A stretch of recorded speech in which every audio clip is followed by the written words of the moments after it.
Doctor V Sivadasan, ഇപ്പോൾ 91 നിയമം പറയുന്നതനുസരിച്ചാണെങ്കിൽ survey നടത്തണ്ട എന്ന് പറഞ്ഞിട്ടില്ലല്ലോ, ചരിത്രം പരിശോധിക്കാമല്ലോ എന്നുള്ളതാണ് ഗ്യാൻവാബി കേസിൽ ജസ്റ്റിസ് ചന്ദ്രചൂഡ് പറഞ്ഞിട്ടുള്ളത്. അപ്പോൾ അതാണ് മുന്നോട്ടുള്ള മുഴുവൻ സർവേ ആവശ്യങ്ങൾക്കും പിന്നിൽ ഒരു പ്രധാനപ്പെട്ട കാര്യമായി വരുന്നത്. ബാക്കിയെല്ലാം പിന്നീടാണല്ലോ, ആദ്യം സർവേ, പിന്നീട് അതിന്മേൽ തർക്കം, പിന്നീട് സംഘർഷം, അങ്ങനെയാണല്ലോ സംഭവിക്കുക.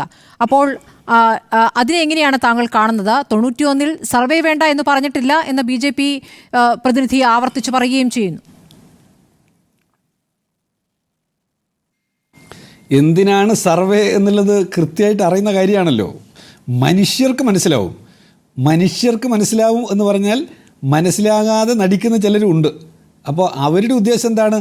ഇവിടെ ഞാനിപ്പോൾ ഇരിക്കുന്നത് ഡൽഹിയിലാണ്. ഈ ഡൽഹിയിൽ ഞാൻ ഇരിക്കുന്ന കെട്ടിടത്തിൻ്റെ താഴെ ഖനനം നടത്തിക്കഴിഞ്ഞാൽ, എക്സവേഷൻ നടത്തിക്കഴിഞ്ഞാൽ അവിടെ പല കെട്ടിടങ്ങളും മറ്റ് പലതും നമുക്ക് കണ്ടെത്താൻ പറ്റും. ഇപ്പോൾ നമ്മുടെ രാജ്യത്തെ ഹാരപ്പൻ നാഗരികതയെക്കുറിച്ചുള്ള പഠനം നമുക്ക് എങ്ങനെയാണ് നടത്താൻ പറ്റിയിട്ടുള്ളത്? വലിയ എക്സവേഷനിലൂടെയാണ്. പക്ഷേ ആ എക്സവേഷന്, ആ പഠനങ്ങൾക്കെല്ലാം ഒരു ഉദ്ദേശമുണ്ട്. അത് മനുഷ്യ ചരിത്രത്തെ, മനുഷ്യൻ്റെ വലിയ സംഭാവനകളെ പുതിയ ലോകത്തിന് പരിചയപ്പെടുത്താൻ പറ്റുന്ന ജനങ്ങളുടെ, മനുഷ്യൻ്റെ യോജിപ്പിന് സഹായിക്കുന്ന ഒന്നായിട്ടാണ്. പക്ഷേ ഇവിടെ എന്താണ്?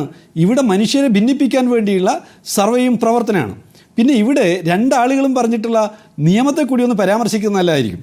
1991 ഈ പറഞ്ഞിട്ടുള്ള, ഇവർ രണ്ടുപേരും കോട്ട് ചെയ്തിട്ടുള്ള നിയമത്തിൻ്റെ ഉള്ളടക്കത്തെക്കുറിച്ച് കൂടി ഒന്ന് പോയി കഴിഞ്ഞാൽ, ഞാനും അതെടുത്ത് ഒന്ന് വായിച്ചു നോക്കിയിട്ടുണ്ടായി. ഇനി നമ്മുടെ ശ്രദ്ധക്കുറവ് കൊണ്ടെങ്ങാനാണോ ഈ പറയുന്ന പോലെ സർവേ ഒക്കെ നടത്തുന്നതിനുള്ള അനുമതിയുണ്ടോ എന്ന് നോക്കേണ്ടത്. അതിൽ കൃത്യമായി പറയാണ്, ഈ പറഞ്ഞിട്ടുള്ള nothing contained in subsection and subsection 2 shall apply to എന്ന് പറഞ്ഞിട്ട് അവിടെ കോട്ട് ചെയ്തിട്ടുള്ള മറ്റൊരു നിയമമുണ്ട്. അത് 1958 ആക്ടിൻ്റെ 24 ആണ്. ഞാൻ അതും എടുത്ത് നോക്കുകയുണ്ടായി. ആ ആക്ടിൽ എന്താണ് പറയുന്നത്? അതിനകത്ത് പറയാണ്, no state government shall undertake or authorise any person to undertake any excavation or other like operation for archaeological purpose in any area which is not a protected area except with the previous approval of the central government and in accordance with such rules or directions if any as the central government may make or give in this behalf എന്ന് പറയുകയാണ്. നമ്മൾ കാണേണ്ടുന്ന കാര്യം എന്താണ്? ഈ നിയമത്തെക്കുറിച്ച് പോലും ഇവർ ചർച്ച നടത്തുന്നത് ഇവർക്ക് അറിയാം, RSSന് അറിയാം, BJPക്ക് അറിയാം. ഇങ്ങനെ നിയമങ്ങളുടെ ലൂപ്പ് ഹോൾ പിടിച്ചുകൊണ്ട് ചില സാധ്യതകൾ, ചില കലാപങ്ങൾ, ചില കുഴപ്പങ്ങൾ നാട്ടിലുണ്ടാക്കാൻ കഴിയും. ഇവിടെ കെട്ടിടങ്ങൾ തകർത്ത്, ആരാധനാലയങ്ങൾ തകർത്ത് കലാപം ഉണ്ടാക്കാൻ പറ്റുമെന്ന് അവർക്ക് അറിയാവുന്നതുകൊണ്ട് തന്നെയാണ് അവരിതൊക്കെ പ്ലാൻ ചെയ്യുന്നത്. ഞാനൊരു കാര്യം ചോദിക്കുകയാണ്. ഇപ്പം നമ്മുടെ ട്രാവൻകൂർ മാനുവൽ എടുക്കുക. നമ്മുടെ ശബരിമല ബുദ്ധിസ്റ്റ് ആരാധനാ കേന്ദ്രമായിരുന്നു വന്നത് ശ്രീ പത്മനാഭദാസനായിട്ടുള്ള തിരുവിതാംകൂർ മഹാരാജാവിൻ്റെ ട്രാവൻകൂർ സ്റ്റേറ്റ് മാനുവൽ പറഞ്ഞിട്ടുണ്ടെന്ന് പറഞ്ഞ് ബുദ്ധമത വിശ്വാസികൾ അവിടെ വന്നിട്ട് ഒരു പ്രക്ഷോഭമായിട്ട് വന്ന് അതിപ്പോൾ അളന്നെടുക്കണം എന്ന് പറഞ്ഞു കഴിഞ്ഞാൽ എന്തായിരിക്കും സ്ഥിതി? ഞാനിവിടെ കോട്ട് ചെയ്തിട്ടുള്ളത് ട്രാവൻകൂർ സ്റ്റേറ്റ് മാനുവൽ. ആ മാനുവൽ ശ്രീ പത്മനാഭദാസനായിട്ടുള്ള തിരുവിതാംകൂർ മഹാരാജാവിനാൽ നിർദ്ദേശപ്രകാരം എഴുതപ്പെട്ടിട്ടുള്ളതാണ്. അപ്പോൾ അങ്ങനെയുള്ള ആ മാനുവൽ പിടിച്ചിട്ട് വന്നിട്ട് കലാപം ഉണ്ടാക്കാൻ നോക്കിക്കഴിഞ്ഞാൽ നാട്ടിലെ സ്ഥിതി എന്തായിരിക്കും? അപ്പോൾ ഈ നാട്ടിൽ സമാധാനം ഉണ്ടാവണം. ആ സമാധാനം ഉണ്ടാവുന്നതിന് നമ്മുടെ നിയമവ്യവസ്ഥ ചില കാര്യങ്ങൾ അനുശാസിക്കുന്നുണ്ട്. മതനിരപേക്ഷത ഉയർത്തിപ്പിടിക്കുന്ന, ശാസ്ത്രബോധം ഉയർത്തിപ്പിടിക്കുന്ന, അങ്ങനെ ലോ ആൻഡ് ഓർഡർ സിറ്റുവേഷൻ ഒക്കെ മെയിൻറ്റെയിൻ ചെയ്ത് പോകേണ്ടത് ഈ മതനിരപേക്ഷമായ ഉള്ളടക്കവും കാഴ്ചപ്പാടും ഒക്കെ വെച്ചുകൊണ്ട് തന്നെയാണ്. അപ്പോൾ ഇവിടെ നേരത്തെ 1947 മുമ്പ് ഒരുപക്ഷെ ചില ആരാധനാലയങ്ങൾ ചില പ്രത്യേക മതക്കാർ കൈകാര്യം ചെയ്തിട്ടുണ്ടാവാം. ഇന്ന് ആ 47 തൊട്ട് മുമ്പോ മറ്റോ ഒക്കെ ആയിട്ട് അത് മറ്റൊരു മതത്തിൻ്റെ കയ്യിലേക്ക് വന്നിട്ടുണ്ടാവാം. ഇപ്പോൾ സ്പെയിനിൻ്റെ ചരിത്രം എടുക്കാം. സ്പെയിനിൽ ഒരുപാട് മുസ്ലിം പള്ളികൾ അത് പിന്നീട് ക്രിസ്ത്യൻ ആരാധനാലയങ്ങളായി മാറി തീർന്നതിനെക്കുറിച്ച് പറഞ്ഞിട്ടുണ്ടല്ലോ. പല രാജ്യങ്ങളിലും ചിലപ്പോൾ ഇങ്ങനെയുള്ള കാര്യങ്ങൾ റിപ്പോർട്ട് ചെയ്യപ്പെട്ടിട്ടുണ്ട്. അപ്പോൾ അതൊക്കെ എടുത്തിട്ട് ഇന്നലകളിൽ ഇന്നായിരുന്നു, ഇന്ന് ഞാൻ പിടിച്ചെടുക്കാൻ പോവുകയാണ്, അങ്ങനെ ഓരോ മതക്കാരും അങ്ങോട്ടും ഇങ്ങോട്ടും പറഞ്ഞു പോയി കഴിഞ്ഞാൽ ഈ രാജ്യത്തിൻ്റെ സ്ഥിതി എന്താവും?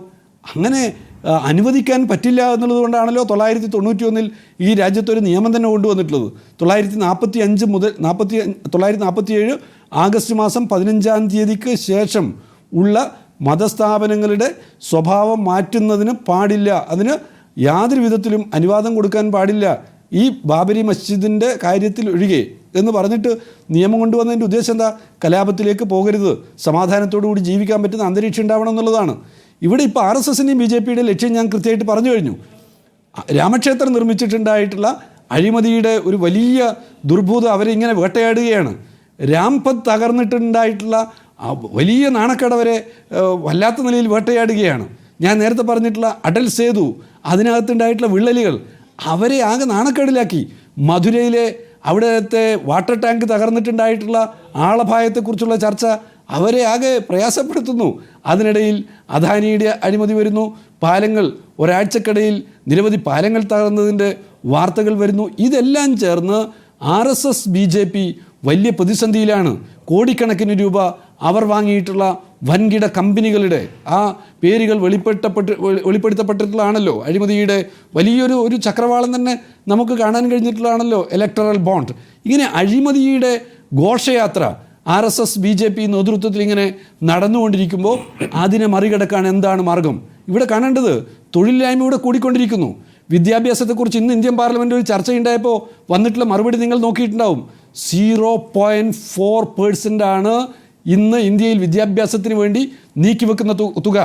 IIT-കളിലെയും NIT-കളിലെയും വിദ്യാർത്ഥികൾക്ക് കഴിഞ്ഞ 10 വർഷമായിട്ട് അവരുടെ ഫെലോഷിപ്പ് വർദ്ധിപ്പിച്ചിട്ടില്ല.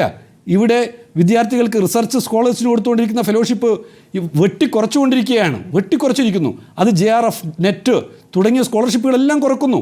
ഇതൊന്നും നാട്ടിൽ ചർച്ച ചെയ്യാതിരിക്കണമെങ്കിൽ എന്ത് വേണം? ഇവിടെ കലാപുണ്ടാക്കണം.